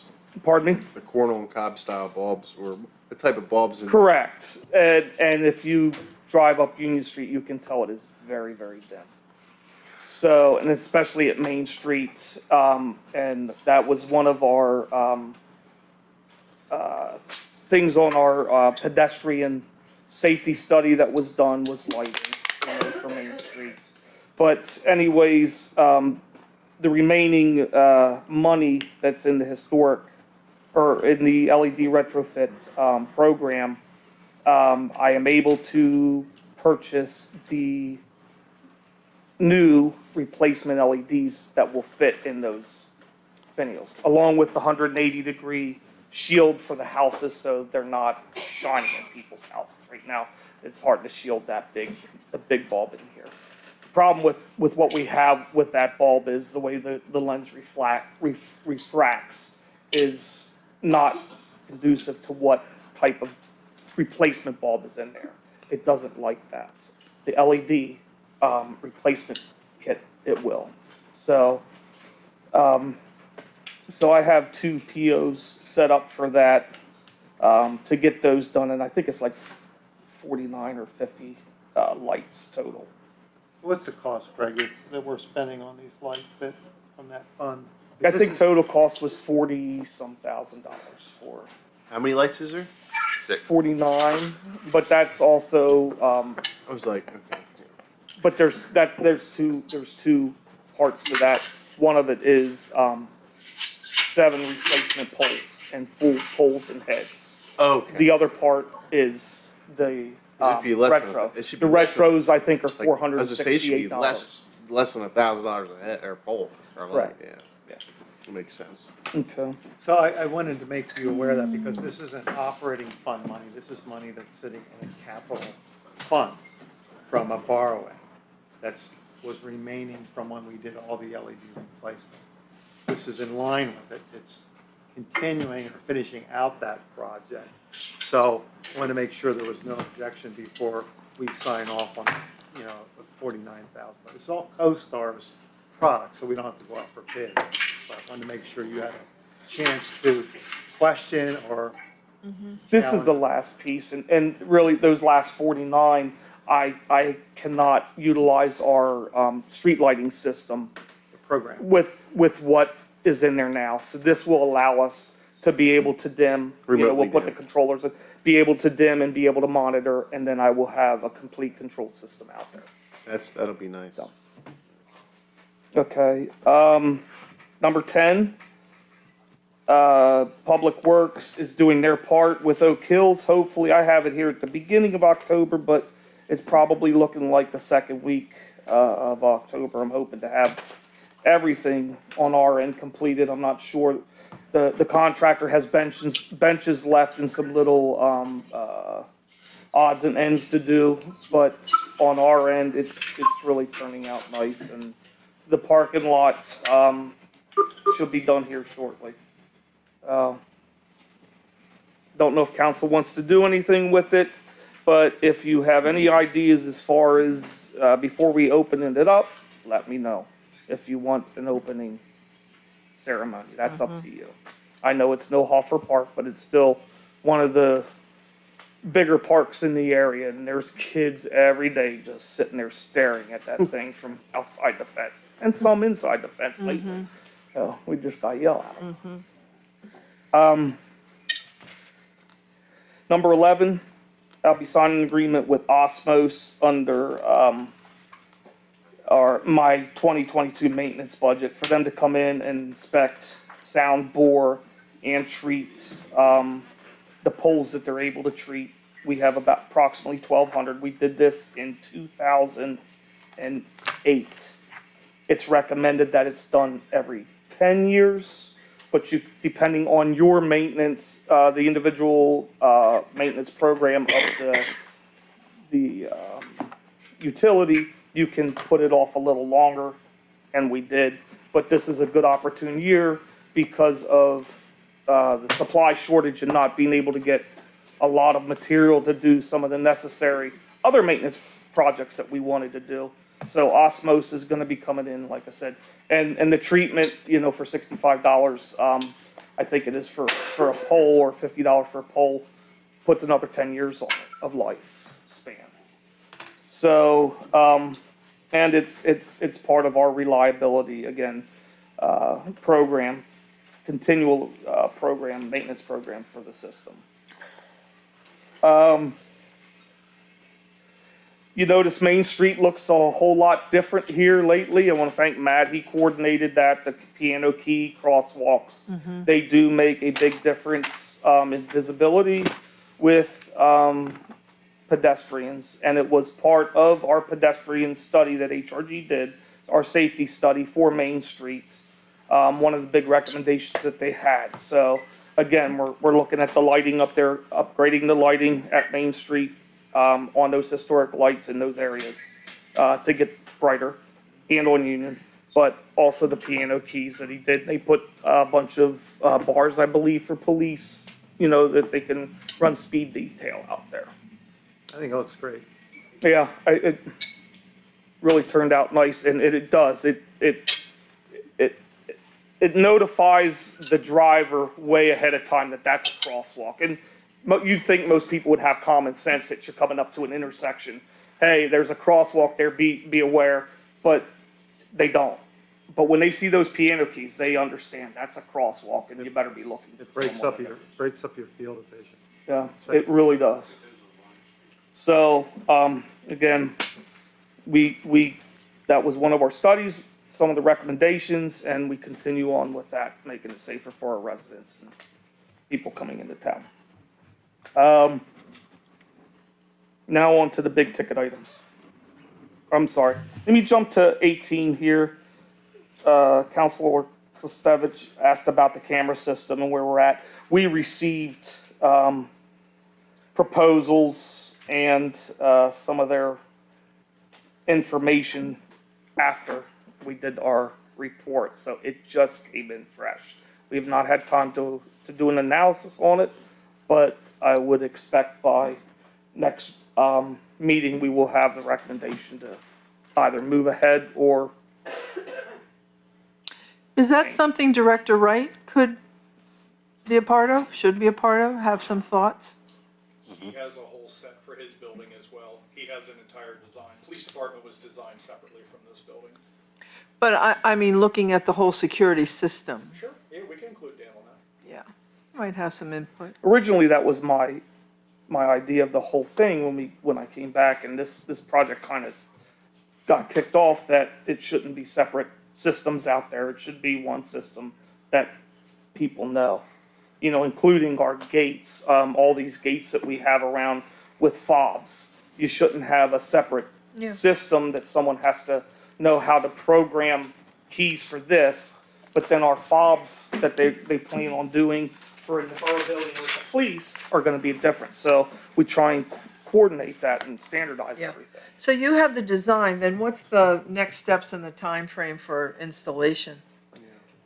They acted like they could move on it pretty good. I guess it all depends on the equipment, you know, once council approves it. The equipment that they need to get. They provided us the design as well, and they broke their cost down that they sent us. I took a quick look at it. They broke down for the equipment as well as the labor, what their estimate for the labor was. They are a CoStar's vendor. If council would decide to move forward with the project and they are okay with those numbers, we could move in that direction. If not, the design is sufficient enough that with a little bit of work, we could put it out to bid and then solicit additional quotes. There will obviously be some time involved in all of that process to go that route. So I think the next step would be just for Greg and Dan and I to kind of narrow this down and come up with a good focus, and it's easy enough to digest, and we'll get back with you folks. And on this issue, council had already approved the dollar amount, I think, a couple of years ago. So I don't know if that dollar amount's gonna hold firm in today's. Like I said, It's been out there so long, that, who knows what these numbers are gonna be like now. So, Was that an ICDA project? Was that funded by that? ICD funds. I believe some of it was coming from there, Yeah, It's a gift that keeps giving. Yeah, it was. yeah. It started there, and then I think as it grew, it went It- a little bit. We got a lot of stuff done with this. Correct. Man, it was a battle. Okay. Any questions on that? As far as Hoffer Park will have a camera system, has its own, that was part of the design. Spruce Street Park does not, but we are looking at our options depending on how quick we think this is going to move through, whether or not we put some of these trail cams out there or whether I activate, 2 Arlos, keep the Arlos out there, and at least you have something there that can, stop, because it will attract kids, and there are certain kids that will be destructive. And again, I think that with the borough, we have to look at that as an ordinance also, and I don't know if there's a law that we can start setting maximum fees for vandalism and be done with it and have it posted out there. My opinion is the trail cams is all but a joke. They are. One, the quality isn't that great, and two, they're meant to be hidden, and you want a presence because it's a deterrent. I do a lot of construction sites, and they have these mobile, they're like running off of solar powers. You can transport them around. I've talked about it with Matt before. I think the borough could utilize, between the police department and public works, could share a piece of equipment like that. Everybody's familiar going to a parking lot, like at Target or Walmart, and you see those, you tow behind a car, it's solar powered, has cameras on it. They do them a lot of construction sites while they're being built, before power is on site. It's a deterrent. And it gives good quality feedback, too. Well, hopefully, the design of this camera system will do what you're saying. I mean, it should. Well, Mr. Kluskevich made a good point here in the beginning of the meeting, we have equipment sitting down at Hoffer Park, and we have no eyes on it. No eyes on it. There are trail cameras down there now. As Greg noted, when the park is actually completed, there are cameras on the lamp standard, the light standards that are down there. There are cameras that are included with the park project itself. Now, they're only going to cover that area, but there will be That's going to be the target a there. system. That's good. I mean, that's good to know. Okay. What else, Mr. Wilsbach? Number 15, both Matt and I have been trying to replace one of the two pickups that have blown engines. I think it's a 2005 or 2004. But as you know, with supply chain issues, the second a truck comes on the lot, it's gone. They're not given priorities anymore like to anybody in government as far as co-stars. But the new co-stars contract is coming up, and March 15th, I believe, somewhere around there, or I'm sorry, October 15th. And we would like to get these two pickup trucks replaced. One of them is in the budget for under the electric sinking fund from 2022. The other one was slated for next year. We didn't have it in the budget, but it blew now. And Sally, we were talking to Sally, and there is some money out of the IDA. Or the IDA? ICDA. Are these both 250s? 250s. And are they both going to be used for plowing? Like, Correct. The idea of it is the last two 250s that I bought, one was for public works, one was for electric. Both come with complete plow sets. These two would come with complete plow hookups. If a plow breaks down, or a plow truck breaks down, you can pull in new truck and just go on the same way. So we can always look at getting an additional plow. I think we would be sufficient with the two that we have, but, We have always, more plows today than we ever had. that's good. but I've been around here when we were down to one plow on a superstorm, and it's not fun. No, it really, So and after that council, and I remember this, said, every truck that is ever purchased from now on will come with a plow. So, that's a good statement. It doesn't actually work that way, bucket trucks. So you're requesting to purchase two trucks to put on the agenda for October 4th. Are you going to have prices at that time? Quotes? Well, and that was our question, because we don't know what CoStar's pricing is, if council would do a not to exceed, or at least the approval to, we would have it for you by the October meeting. I don't want to go ahead and start this process if I'm going to come back to you and you're going to say, no, we're not doing it. I got too much stuff to do But they're now. not going to know if they're going to do it if they don't know what kind of money this is going to cost or where it's coming from. I think you're saying where it's coming from, but we don't know what's in those accounts right now that you mentioned, the sinking fund, and we don't know what the cost is. Well, we figured $45,000 was about the max that we both thought for the F-250s for the 2023s. For both of them? Yeah, no, for each, out of each account. That's what Sally put in out of each account to be slated for. Then you'll sell the other ones on CoStars? Yeah, they're gone then. If we don't buy I them, say CoStar. the option is to put engines in them, and that's just not a smart move. No, I'm just saying if they approve this new one, you're going to get rid of the old two. Absolutely, gone. Yeah, we're not saving them. I just didn't want to get rid of them until we have the replacements, or we have to fix them up.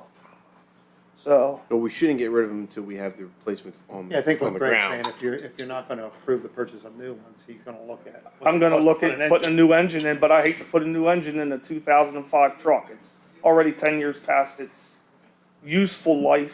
What we consider useful life is 10 years for pickup trucks in the industry. And If we're looking at plows, just off the top of my head, because I did some looking at this, if we're going to put the plow mounts on the trucks, conservatively, I would say you're probably in the neighborhood of 50 to 52 for each one. With the plow mount? We can define that much closer, but for the conversation between now and the next meeting, that's roughly what we'll be looking for each one. That's if you put the plow mounts on. Yes, And that's on CoStar? yes. CoStarz is not getting us much of a discount anymore. The dealers are just selling everything at MSRP. They have to. They do. Well, we just purchased those two F-250s for $37,000, I think it was. Yeah, 2 years ago. Now we're up to 50. Okay. I'd be okay with it.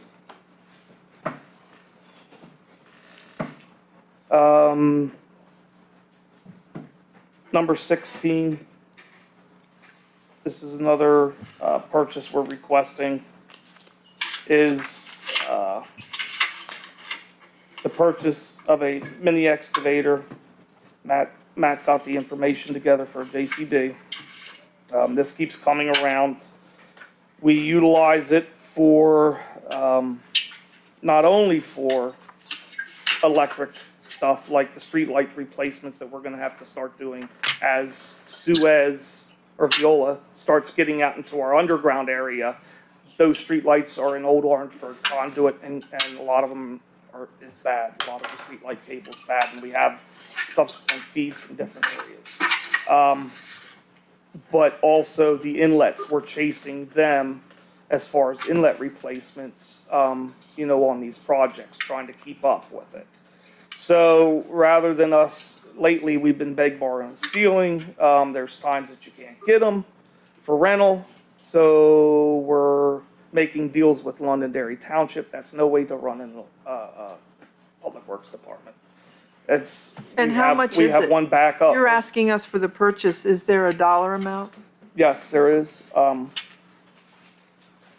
I don't know if that was on the packet. 74,000 plus or minus a few dollars, but it's 74,000. Correct.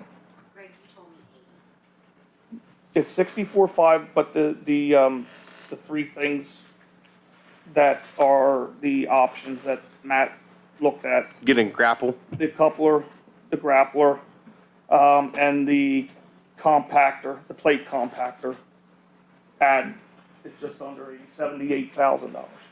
78. I will say that every construction crew has a skid steer and a mini X. I mean, they are like hand in hand pieces of equipment. I can't even tell you the last time I've seen a backhoe on a construction site. It's a skid steer and it's a mini X. Our backhoe Sure. is going on 35 years old. It's a 96.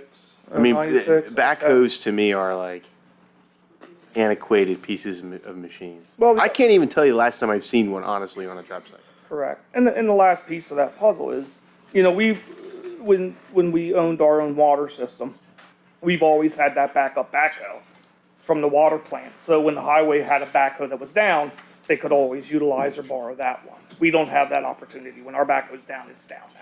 We have nothing else to dig with.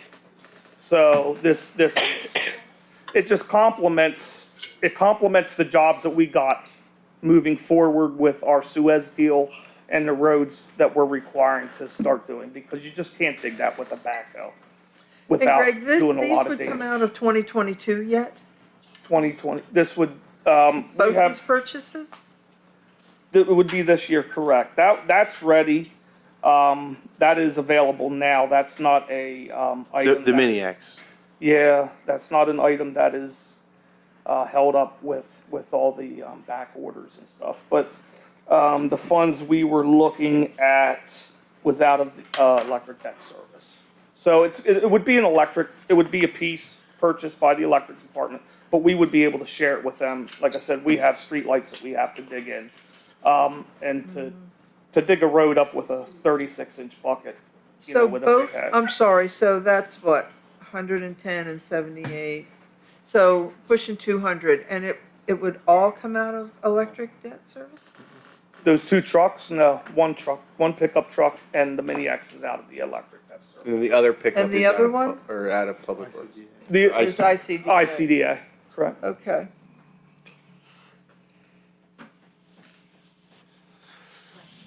Yeah, the pickup truck is not out of, that's just out of electric sinking fund. That's where it was scheduled for from last year. And it was on last year's capital list.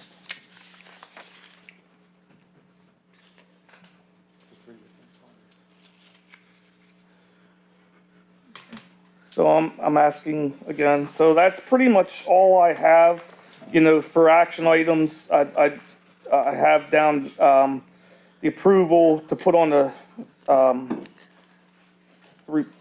next meetings is the approval of the winter maintenance agreement, which we still did not receive our, revised copy. They sent us this. I put this on our monthly report and realized that they did not include. It's just PennDOT. Ann Street, correct. Ann Street as far as their street now. So it's just a couple little items they have to change and make it. They'll clean correct. it up. I'm sure. But for the most part, the winter maintenance agreement is the same as it's always been. It's just, we're trying to get them to get their streets right. Yeah. Take off Union Street and put on Ann and the lane miles. So I'm fairly confident that they'll have it for us by meeting time to vote on. So I'm gonna keep that on there. And then the other two are approval to put the Mini X on. And that's on CoStarz, and the approval for the purchase of the two F-250s. Okay.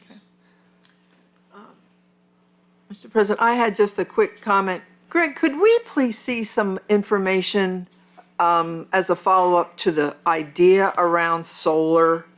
The idea was, all right, the 24 acres is probably not going to work out for us, but HIA, rooftops, I mean, an engineer who could look at kilowatts and costs would be really good for us to keep the conversation going. Correct. And once we get that report back, then we can really get into the weeds of, all right, it's saying they're recommending it, so let's start really looking. I mean, I have one as far as there's some other locations in town. Can you tell me again which report you're referring to? Yeah, I don't know that. So GDS, when GDS comes back with their report on the feasibility of behind the meter generation.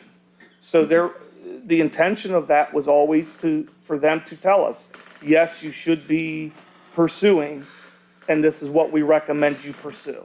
Whether it's solar, battery storage, diesel generation for peak times. It's, they're not going to say, okay, you got to have this much, but it's the concept of it's feasible to do it. And when will that report be done? Any idea? He sent me an email. I seen him at our conference. He's going to circle back with me next week. He's on vacation, I believe, this week. So I think it'll be next week. He plans on having a meeting. They're out of Georgia, so it'll be a web conference call. And I don't necessarily think it will be done then, but I think we'll have a good idea, or the updates of that, including the cost of service and the rate study. That was all three things, like in one thing that they're doing for us. The one thing I would suggest, everybody knows I'm a fan of solar and EV. Before we go down the road of some maybe massive 24-acre solar project, we should maybe talk about getting our feet wet with possibly doing like a canopy out back here with some EV chargers. Canopy structure, solar on top, 3-4 EV chargers, maybe even looking at the police station, seeing what their roof structure looks like. Is it a flat roof? Might be able to do some solar panels there with some EV chargers, maybe for some future police apparatus that could equip that. So I mean, I think we have some things that we could do much smaller. Obviously, you're not going to net what we'd want to net out of a massive project, but it would look aesthetic. It would give us a presence and accomplish some other things, like as far as EV and solar, and help keep snow off of some of the borough. Yeah, the aesthetic issue is what the big one. Everybody wants lower electric rates, but when it comes to looking at them things, not necessary. Well, can't, Director well, Wright, did you have something? I was just gonna remind, Council President that there's electric package police vehicles available starting next year. I sent him the link, and I would be interested in exploring that option. And charging stations with an electric canopy aren't aesthetically unpleasing. I don't think so either. And you can actually use that solar to Some of the newer ones. But charge. you're not getting a level 3 or something out of a solar thing. That's 100,000, from Level what I 3 understand, a level 3 3 is DC about a level $100,000 level 3 DC fast charger. for installation. A level 3 DC fast charger, or like a 100 kilowatt charger. Yeah. Yeah, I mean, you're looking at 60, 70 grand for just a charger. You don't need a level 3 DC fast charger. You don't need to charge your car in 20 minutes. I literally install EV chargers every day of the week. I'm It is, spending 5 minutes gas in the car. it is, I'm becoming believe me, I just cannot believe how fast these things are going Yeah. up every day. Level 2, actually, Mr. Sheets has identified some potential money that's out there, and you're going to see a lot more. that Level was 2, you're what, released. 60 kW? No, it's a little less than Little that. 30, but 30, you can put level 2 in for, usually it's a two charging station, and I think they give you $4,000 each, 4 or 5. So you may have $3,000 out of your own pocket, That's to not borrow bad. to put a level 2 in, which isn't bad. And we're looking at that. It's a matter of, where do you want it? How many do you want? Well, that's a common conversation we should keep having. Yeah, Great. yeah, yeah. It's just more grants and quite Well, frankly. what we saw at the conference, the level 2 grants have dried up because DEP, their last one went out this month, and they don't have any more money. The grants now are for level 3 out of the state. What is it, the leftover ARPA money or whatever it is? And they're all going to be strategically along Correct. interstate corridors. They're not going to be in towns. They're going to be giving Yeah. grants to people who are going to put it into the interstates. You're Yeah. talking about the VW level 2?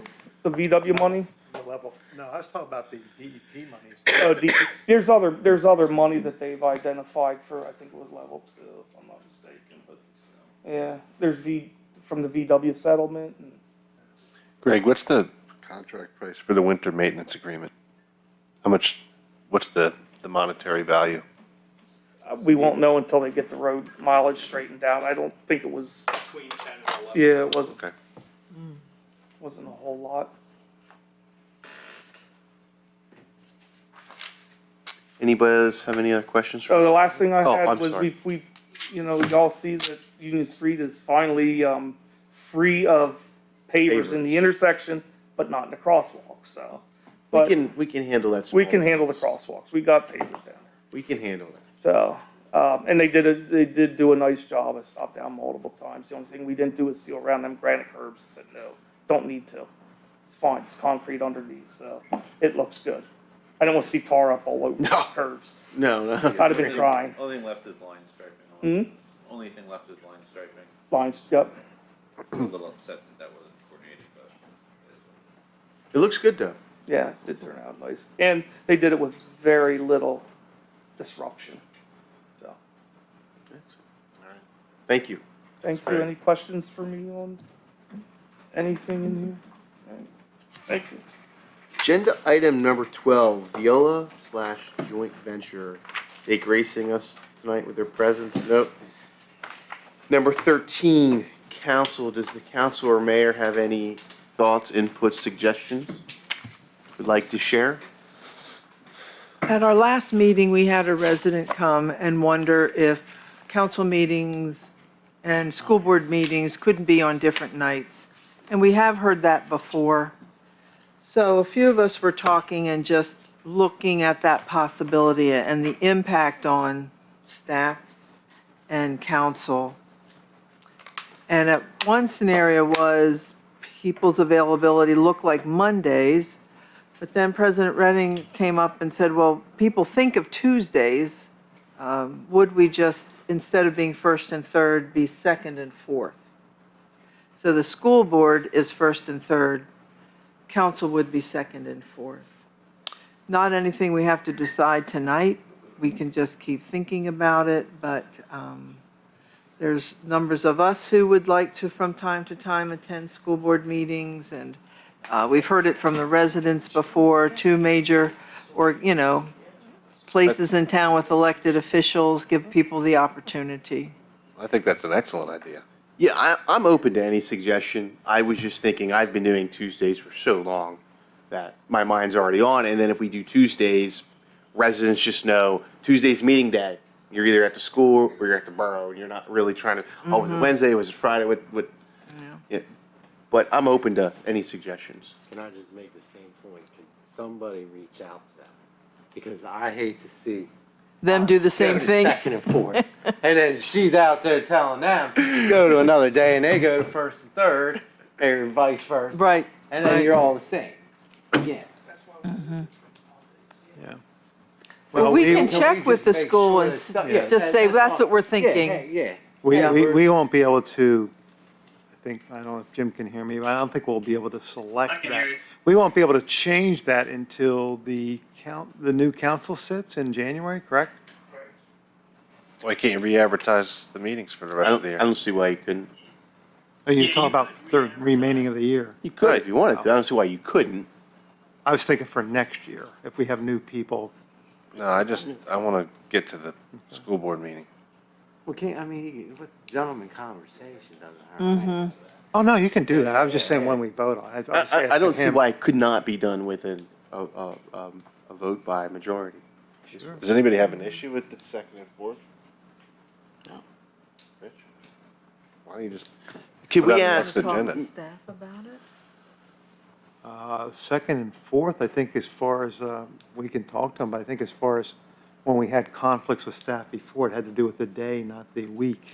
It had to do like, well, somebody has Wednesday is not a good. or- part-time job on a Thursday, or somebody has a Sunday school class they do on a Wednesday. There were those kind of things that staff had, but, Mr. so I don't Klein, think changing the weeks would be an issue. could you please circulate an email to staff that would be impacted, and maybe an email to Dr. Hunter?